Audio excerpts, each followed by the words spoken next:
Well, yeah, and then come over now.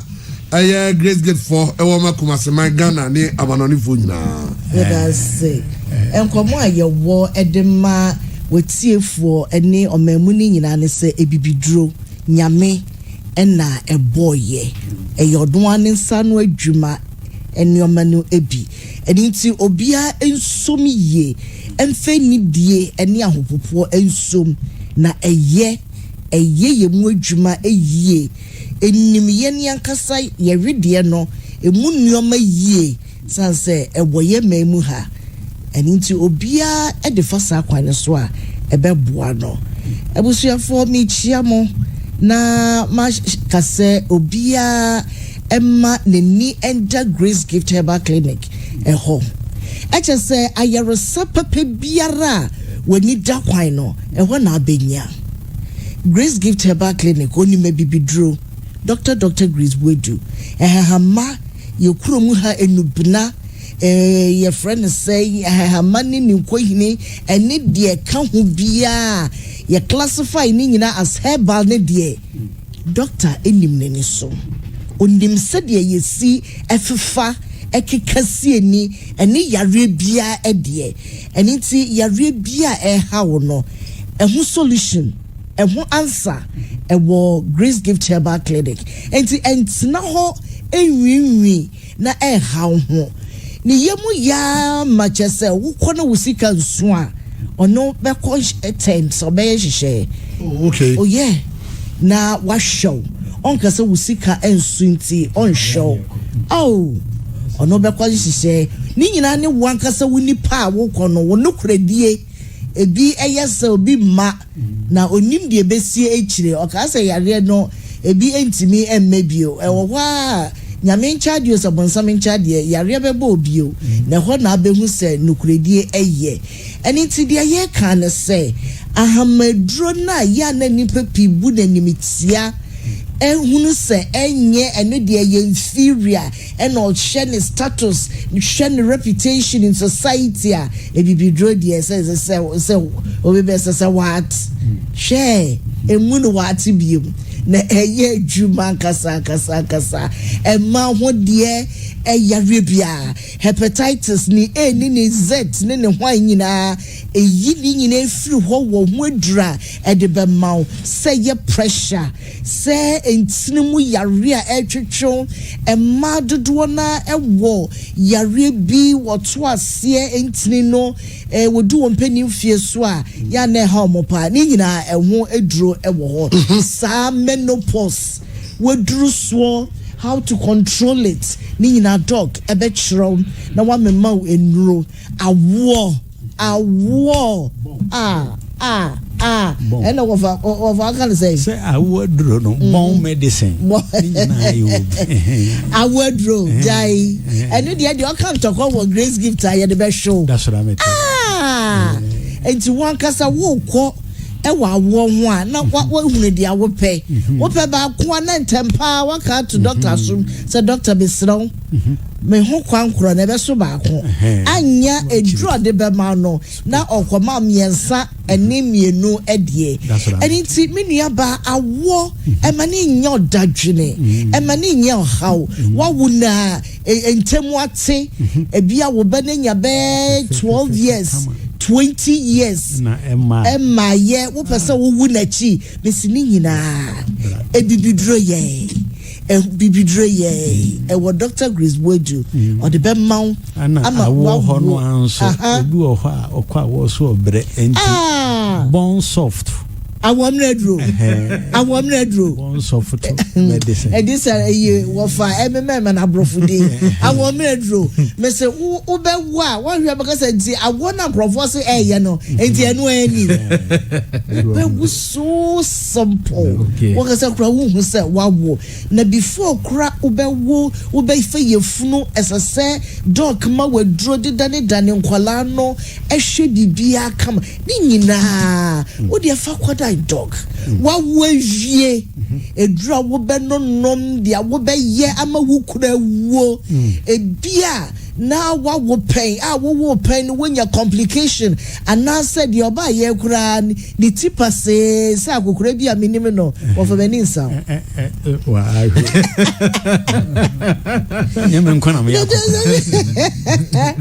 ni nyina obehwe no wasiesie vagina steaming.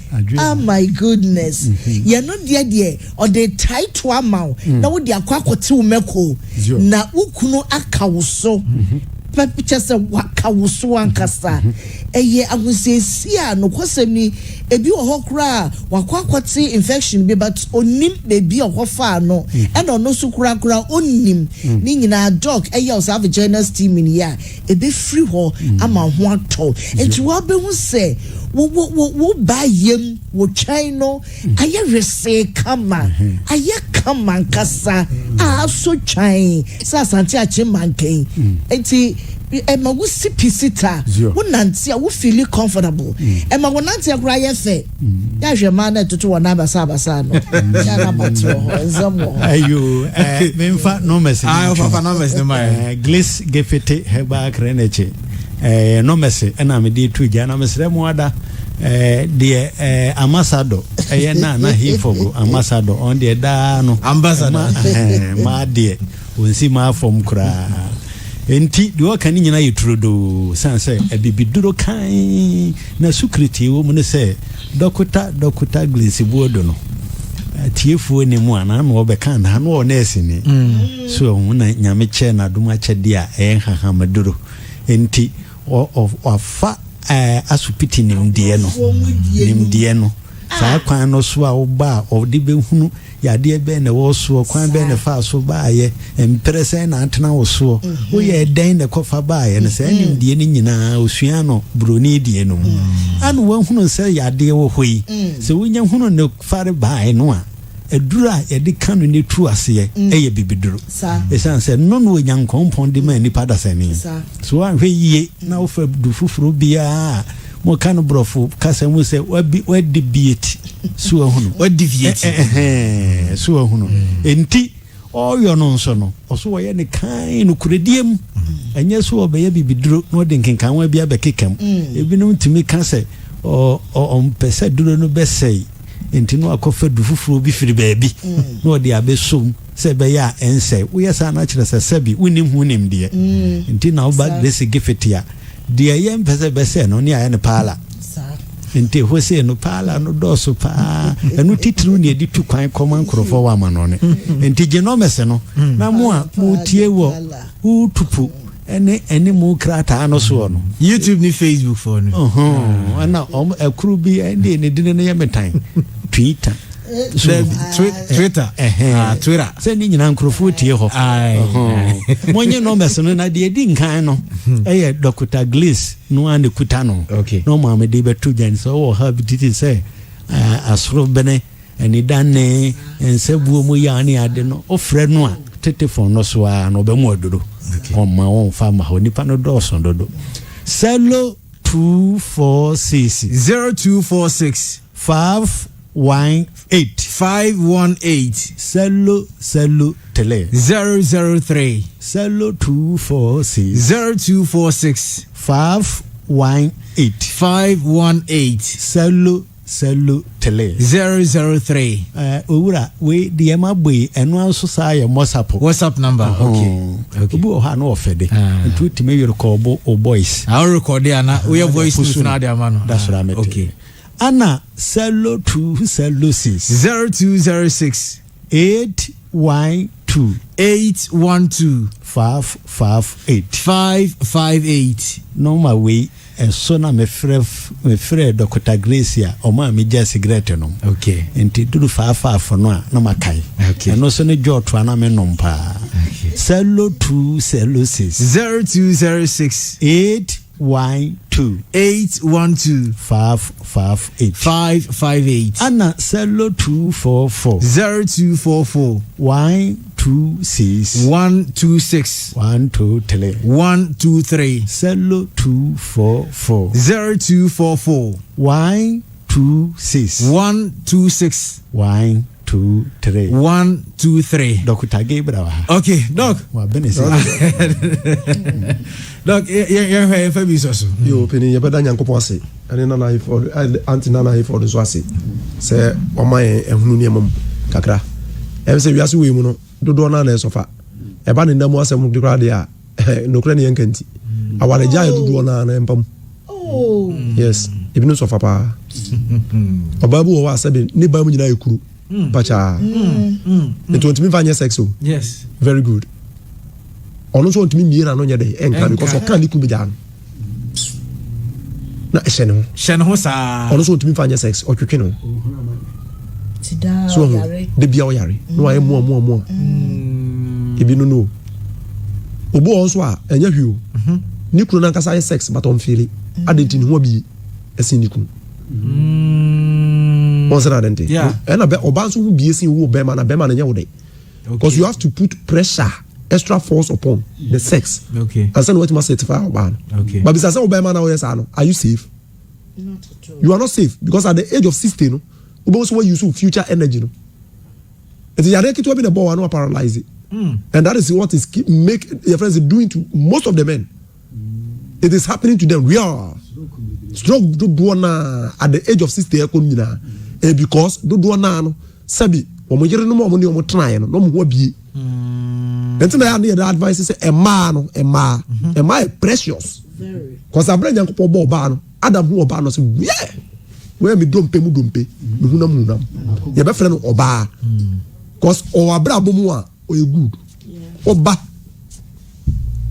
o abra bomu o yere oba nti ne frɛ no oba oba obibiem okay eti o sa ware kura mpono se wo ye obema na se wo kofa oba na se progress am all life ma enye good okay oba no problem e ma dudu na nya ba lock because in kwalabre mu no abraba odin life boy no enko yi I'm telling you this see yes I didn't hear him see am pe ha ba bia mfa ndware wa oboa obekwa ware 1000 ebegu wow yes tinyeni nyina na yese bia yade bi care system no ma make asem kiro no kura ne yanka nkira manfo God has never allowed separate entity to disturb human bonzamo banyame man kwan so on disturb ni pa usawo se na etimi konya hours wa so dem se ye bompa etia bonzamo ye bompa in pa ni bi wo a emma nipa kura who said does God crown ni power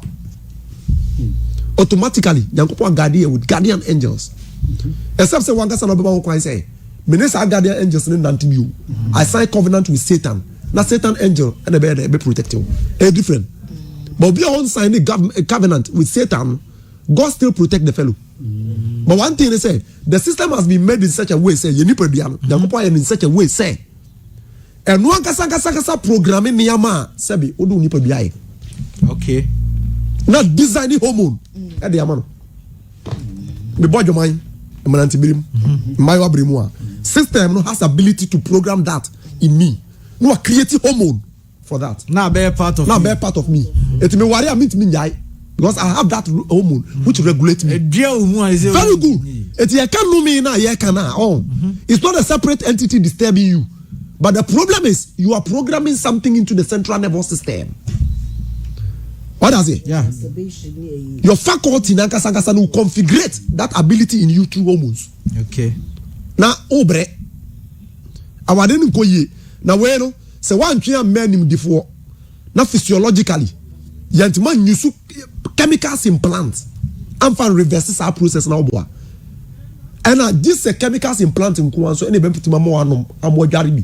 Never to reverse our chemicals now, body nankasa for your regulation. The BNO, as some make a intercept, obi a soft one for pain on very deep. I'm telling you, because when you don't study the Bible and study the human machine, oh, you're ignorant. Christians are suffering because they study the Bible, but the practical aspect of the Bible is ignored. Once we go read the Bible, but after reading, what do we do? Yeah, apply. Yeah, again say yes, me boy man, ya can was sorry them. What does it? But dear never me maja no born. That's the question we are supposed to ask. Yeah, what dear mommy boy man, reading a book, no, it's not sufficient. I come in What I say? Me who person me this asem. But how does the body act? Because you nuane bi wo ho, you nuro bi no wo ho about outside. Satan is behind all this. And they manufacture this. A big cry the aphrodisiac na dey egum. Watom aduro bi wanom aphrodisiac inside. Na stimulate some kind of sexual desire. What does it? Sex hormones no na release system no. Without principle, without rule. Nipa no boy wan sa. Etinya si preach say jadwa ma won na sa o. Ma me kan no kura bi nkyerɛ o. Ayin chase bi wa nkyerɛ. Abra David kofa Solomon and my friend say Uriah here. I want no koda wi e. Neta be yi nten no. De no ye. After so o yi nten, I would do no. Bible so obon pai. David ahunu pai Psalm 50. But after that no ye bibi. Bible so okotin nunum. And what did Gary Gilano? Okay. Because I didn't know, it is something that program in the system. We must have to why. So, yeah, in Israel, now they knew the importance of herbs. The yes Christ okay catch for us for us. Mo sorry ah. Mutu numusun to dudu. Tete mutu so to dudu. That's my brother bonko ye. Adenti. One mutu so to dudu because they know the effect of the thing. Herbal medicine, it is not a practice of occultism. Herbal medicine is beyond cultism. It doesn't link with cultism. But when someone who say beneficial, he will use it at his domain to make miracle. What does it? Because are very dangerous and powerful. Okay. But this is a duty for Christianity. Christians are the researchers into plant medicine because we boast with the Bible. Say the boss what is the benefit of the plant? Hypertension has no cure, has no treatment, or not cure. Make a garlic menu. So the can't change. Yakatu na munti. Because in common body we cerebral pa. Yeah. But one thing is say onipa odi ni GDA se nyankopon mu se nipa na de nyina den. Edibuano. Na yakase wo do GDA se nyankopon mu a enye se wo do nsa hye udam ni fam. Na wo kase na nyankopon ani o. And now I walk to the church. No. But the uses of natural remedies no. Yeko wura mo ko bubu nunum. Nyanya. Prekasa no. Garlic ginger. Ni ye use my body no. Na body ni si pisita no. Ni they are praising nyankopon say sa Unsanu Jumano. Pow. Yeah. How many people?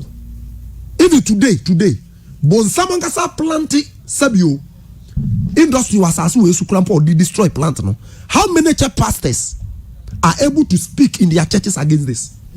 Because the farmers not you. I saw them on free. No, didn't no manufacture drone the buy. No, I saw the oko. What did destroy nature? Sabio.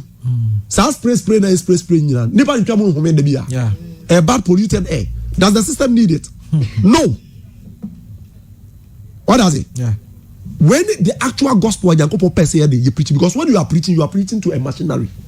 Nipadua na preach to. Now as a minister you are preaching to Nipadua. Who can Nipadua wasem? And then who can wasem no nim senate yet. You don't know how functional it is. Who nim the function of the liver? Akumana di jasem edino.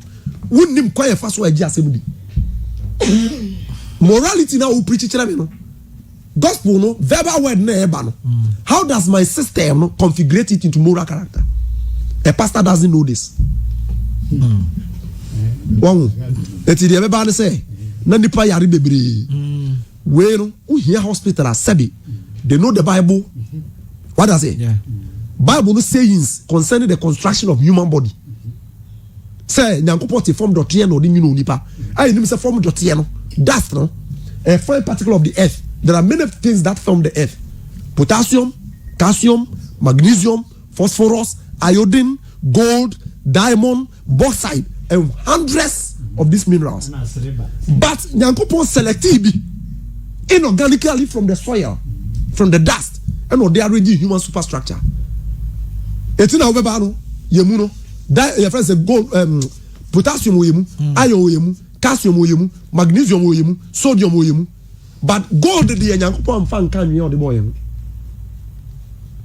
diamond nyankopɔn mfa nka ho mercury nyankopɔn mfa nka ho enti ne yɛni saa substance no wɔ mu no but obi be decide we yɛ duro na sɛ wokɔfa sɛ wo no mu a bakyɛw waka and I know most of the foods any nduro no kura saa nneɛma yi which is not part of the system and then you're breaking your constitution, you know. We are breaking the human constitution because foreign material nyankopɔn mfa nka anyanwa mo say abeka ho through food and medicine. It one nya sabi competent clinic any hospital a wo mo gi nyankopɔn di 1 2 they read the Bible every day for research into what the Bible is talking about now. Me ba jo yare no onya no hio faith healing divine healing here and ya just say wa come me bibi na ya ka kire say o mini wi a sabi o mini wi a e be solve problem na ma o be sa lusu bibi me kwa de nkola bre na minim say bosomfo na esa de o be solve wa de problem wi o wi a no de twa wa wo o da sa wo na opede o be mo wa wo no de asay wa de on say na etie but na de ye wo nuane bi wo system num ene ndro bi no system num a se wo nom a wo nom no ya kira so de solve we di a na ebe say we robbing Peter to people. Yes. So ndro dodo na age mema nsem tuo. I'm telling you this. Wow. As you kind the book of Deuteronomy chapter 25 verse 11 Yankopon kan se bi.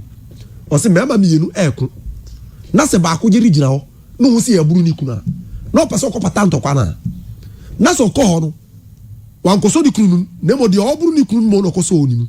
Ana o so ne be ma no twen ya oba na yintwa ne nsa. Ma yehu no mobo. Dey tina Yankopon kan sa se. Because Yankopon bo wi asam ni trim pon se mo na mo no. Was his plan.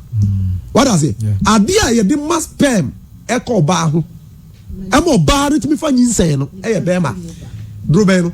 E ti say ni ho a wakati ni generation. Sa generation ni nyina no. Wo ma bi nyina. Wo se sa ba ni ntwa nsa. Na mpese bi bisa wo se Bible no ma sa command na. Ene ye wo a wo so to nuane bi. Wo a wo so to nuro bi. Wo a wo so to anonie bi. Asabi nipa no be nom. Naji ni tuo afri ni nsam no sa nipa no elikwase humobo we need to be very until I make actually say healing healing a type of gospel doctor a gospelize on the physical body and you know ya say nyina say Grace Gift Herbal Clinic and laboratory services friend number this is here they open bi ya no o de bisa say bi na unti ase say e ban say spiritual problem be na won't ase a ya be kire wo hu say ebia you are the your friend saying root cause the root cause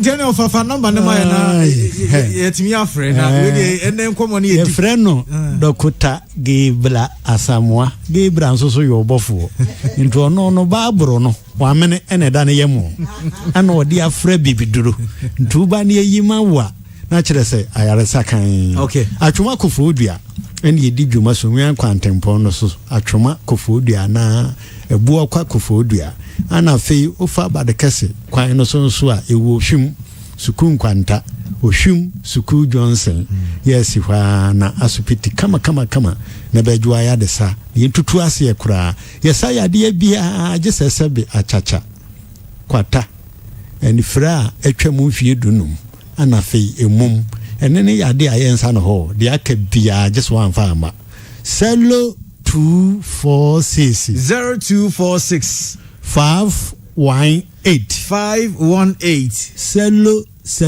tele 003 Cello 246 518 Cello tele 003 Anna Cello 0206 812 558 Cello 0206 812 558 558 we so this Cello 244 0244